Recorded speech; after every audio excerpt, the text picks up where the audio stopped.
yang untuk pencekalan selama 6 bulan ke depan. Jangan lencengkan atau jatuhkan marwah institusi yang baru dibentuk oleh Pak Prabowo. Dr. Tifa dan Rismon saja atau untuk semua tersangka, Pak? Terima kasih. Oke, saya jawab ya rekan-rekan. Jadi pencekalan oleh penyidik itu dikirimkan untuk ke 8 yang berstatus tersangka. Itu berlaku selama 20 hari dari tanggal 8 November sampai dengan 27 November 2025. Tetapi akan diperpanjang untuk pencekalan selama 6 bulan ke depan. Ini surat masih akan berproses untuk pencekalan kedua. Ada lagi?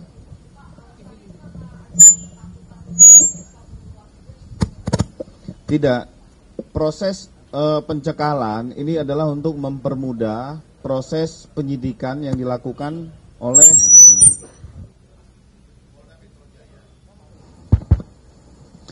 Polda Metro Jaya. Jadi untuk mempermudah sehingga dilakukan pencekalan. Karena dari tersangka sendiri pada saat pemeriksaan terakhir itu mengajukan saksi dan ahli yang meringankan. Sehingga proses ini juga berjalan. Ada lagi?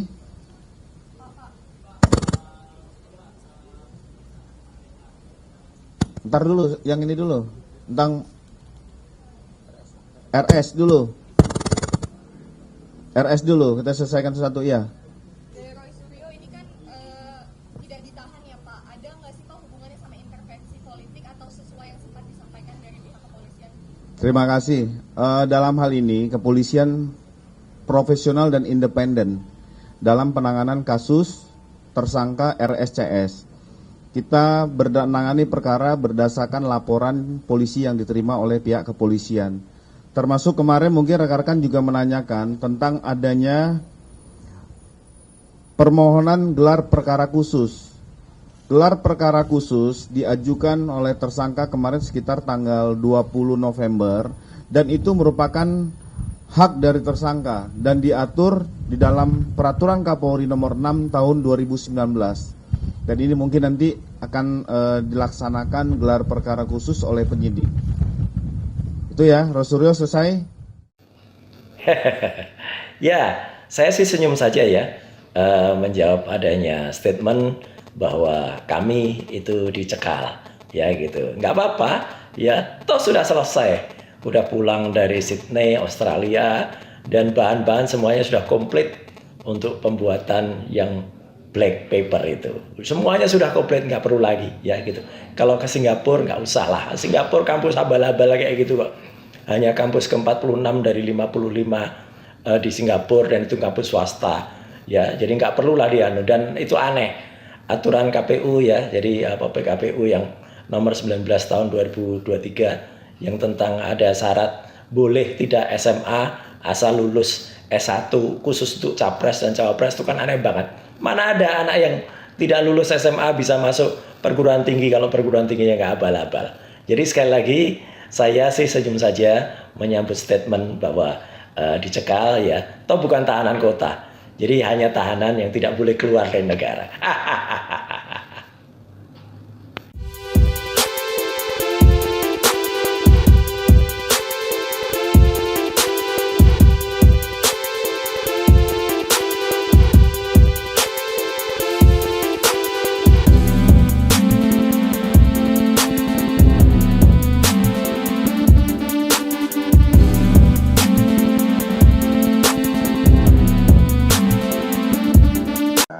Ijazah ini adalah ya masalah serius di Indonesia ini.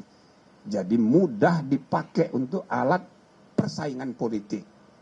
Dan yang kedua, ini tandanya administrasi perijazahan kita, administrasi organisasi dan lembaga publik pemerintahan kita masih sangat buruk.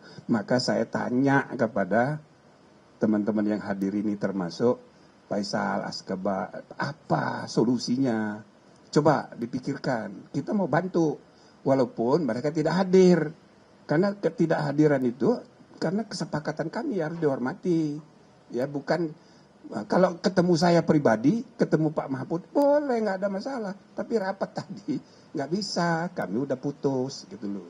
Nah muncul ide-ide antara lain misalnya Pak Asgaf tadi mengusulkan bagaimana bisa nggak mediasi? Oh pas itu coba tanya dulu mau nggak mereka dimediasi, ya kan? Baik pihak Jokowi dan keluarga maupun pihak Roy Suryo dan kawan-kawan mau nggak dimediasi? Nah, jadi status tersangkanya tetap, ya kan? Tapi dimediasi dulu. Kalau misalnya ditemukan titik temu, ya kan? Ya bisa tidak dilanjutkan pidananya. Tapi kalau seandainya tidak berhasil, ya lanjutkan nggak apa-apa. Tidak ada forum lagi yang bisa membuktikan keaslian atau tidak aslinya. Tun tidak bisa. Perdata sudah di Solo. Ya tinggal pidana. Nah, kalau mau ya penal, mediasi penal namanya sesuai dengan filsafat KUHP dan KUHAP yang kemarin disahkan, yaitu restoratif justice. Tapi syaratnya Rismond dan kawan-kawan harus bersedia dengan segala konsekuensinya. Kalau terbukti sah atau terbukti tidak sah, itu masing-masing harus ada risiko. Gitulah kira-kira. Tapi silahkan mereka bahas. Ya intinya apa yang tadi kami sudah selesaikan hari ini bagian dari ya mengundang aspirasi, mendengarkan aspirasi masyarakat luas untuk perbaikan. Ya, kita tidak terpaku pada kasus-kasus. Kalau ada kasus, ya kita tampung. Salah satu kasus tadi anaknya ibu itu tadi itu dia kerja di Sekretariat ASEAN, dia bukan aktivis tapi dia ikut demo. Lalu dia ikut di medsos. Waktu bulan Agustus dia ditangkap sampai sekarang belum keluar. Nah dia mengeluhkan itu. Nah itu nanti akan kita bicarakan dengan Pak Kapolri. Jadi bisa kasus-kasus begitu, tapi ya kan itu urusan internal kepolisian. Nanti kita beri rekomendasi. Jadi intinya saudara, kami tidak menolak membicarakan kasus ya ijazah palsu. Cuma itu kita bicarakan untuk mencari solusi. Tetapi orang yang sudah tersangka harus dimaklumi, kita nggak bisa terima. Ya, ini soal etika. Oke? Baik, bismillahirrahmanirrahim. Assalamualaikum warahmatullahi wabarakatuh. Alhamdulillah, mohon maaf kami mengupdate beberapa hal dan nanti juga ada 2 agenda yang kami lakukan di Polda Metro Jaya sehubungan dengan ditingkatkannya penyidikan ini dengan status ada tersangka begitu. Yang pertama, kami mohon maaf karena saat Pak Roy, Pak Rismond pulang dari pemeriksaan dan tidak tahan, kami belum sempat mengupdate konferensi pers saat itu. Yang jelas yang pertama kami ucapkan terima kasih kepada seluruh rakyat Indonesia yang mendukung klien kami, Pak Rismond, Pak Roy dan yang lainnya. Juga kawan-kawan media karena telah mendukung amplifikasi perjuangan pendampingan Pak Roy untuk membongkar ijazah palsu Saudara Joko Widodo dan Pak Rismond juga yang lainnya. Nah hari ini kami ada 3 agenda. Yang pertama mengupdate kegiatan advokasi. Kedua menyerahkan surat permohonan gelar perkara khusus yang sebenarnya dulu pernah kami mintakan di 21 Juli yang lalu tapi belum ditindaklanjuti oleh bagian Kabawasidik di Resikum Polda Metro Jaya. Dan nanti kami akan kirim kembali begitu. Namun yang pertama ingin kami tegaskan bahwa tim advokasi telah menetapkan sejumlah pihak yang kami beri kewenangan resmi untuk bertindak atas nama tim advokasi dan klien kami. Karena itu kami menghimbau untuk tidak mempercayai siapapun yang mengaku-ngaku bertindak untuk dan atas nama tim juga kasus ini yang berusaha membangun narasi perdamaian dengan siapapun, termasuk ke lembaga manapun.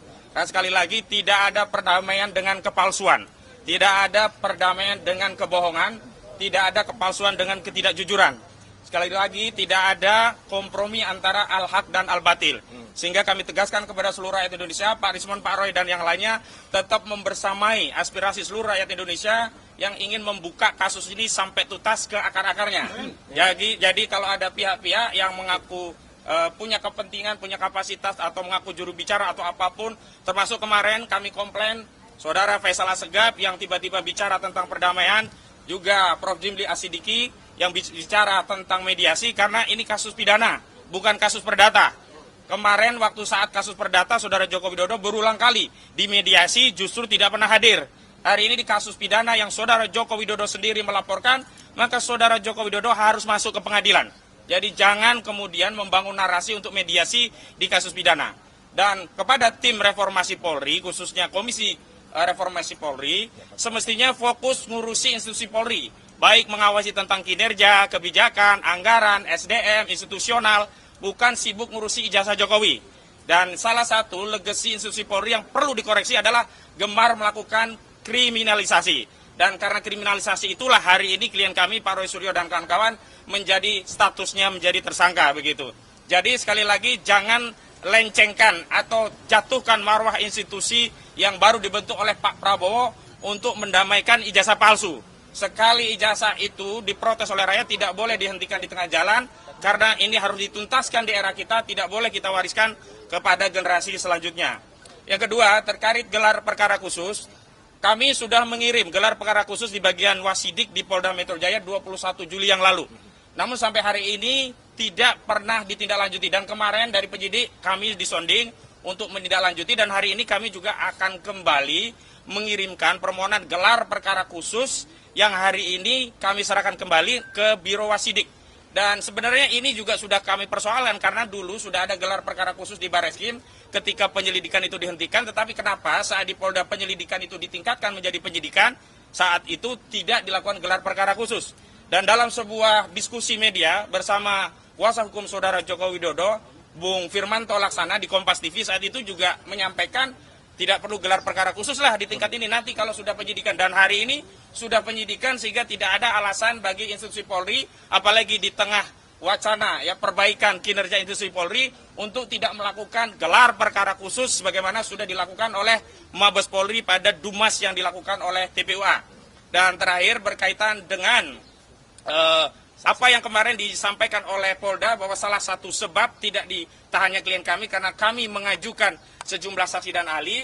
Hari ini kami akan mengirimkan surat secara resmi kepada Direktur Kriminal Umum Polda Metro Jaya tentang sejumlah nama ahli-ahli yang memang sudah kami siapkan, sudah berkomunikasi untuk bisa diperiksa di tingkat penyidikan agar ada kesetimbangan dari keterangan-keterangan ahli hanya yang sebelumnya hanya dari penyidik, kami harapkan juga bisa mempertimbangkan keterangan ahli dari kami. Setidaknya ada 4 ahli, 1 ahli bahasa, ya ahli bahasanya itu forensik, linguistik forensik, mohon maaf ya.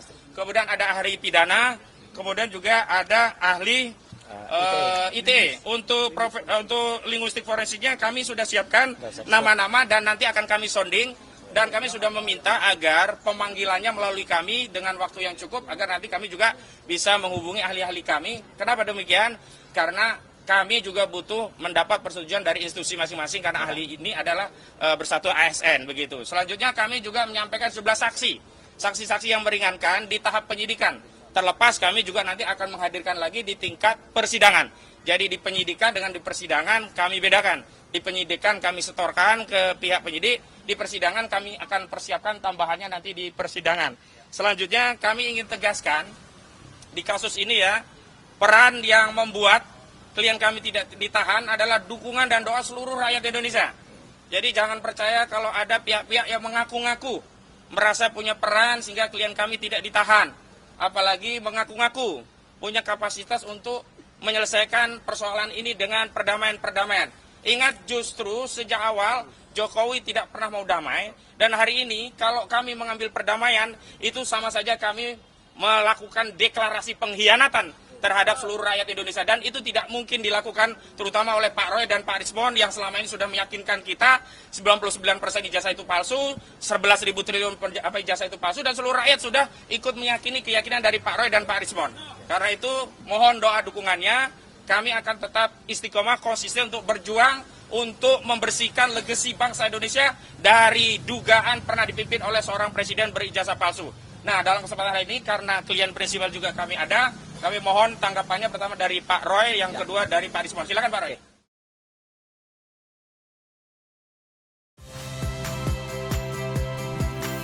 Saya Viliria Bella. Saksikan program-program Kompas TV melalui siaran digital, pay TV, dan media streaming lainnya. Kompas TV, independen, terpercaya.